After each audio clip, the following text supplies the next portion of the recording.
Well, it is very hard for people to open up, in my opinion. What do you think people can do to work on that if someone is having a hard time? There's nothing to work on. You need to live in an environment that you or have a surrounding of people that you can actually trust and believe in.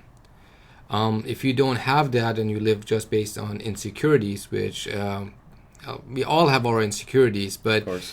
I think you kind of answered the question from the get-go, is that you kind of have to pick and choose who you're trusting and who you decide to open up to. Not pick and choose. Kind of pick and choose, because with who do you hang out with on a daily basis?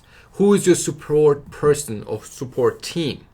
If you do have a support team or a support system, let it be your family, your friend, your boyfriend, your girlfriend, or a group of friends, you will be able to talk about your problems or about your insecurities or about your fear, and they are able to pick you up.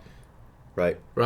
And if you don't have that, you got to learn to pick you up yourself. I feel like one of the most common issues is that, some people say, if I open up, I'm going to get laughed at. No one is going to be able to relate. People are going to look at me like I'm crazy.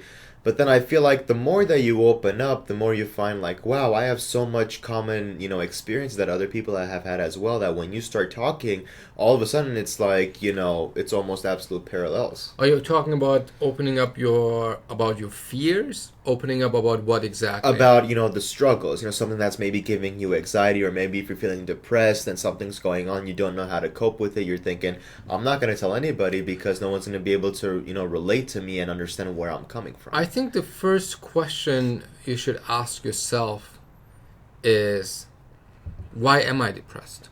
Before you tell anyone else, you can tell someone else that you trust and you believe, you feel comfortable with, and they can listen to you.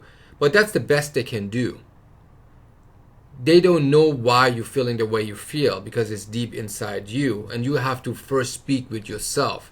I take it as, I believe in every person has two, it's a part of two. Right. I believe there's omit 1 and omit 2. Let's say subconscious and conscious, right? And you need to be able to have a dialogue with yourself. Why do I feel the way I feel? And when you understand and when you found the reasoning behind it and you believe in it, then you will become open-minded to talk about it, because you have something to pinpoint why maybe you feel that way. Right. And I'm not saying it just find a reason, because a lot of people I notice also just find excuses of why they feel the way they feel. I'm talking about deep down. Where is it coming from? Find the connections.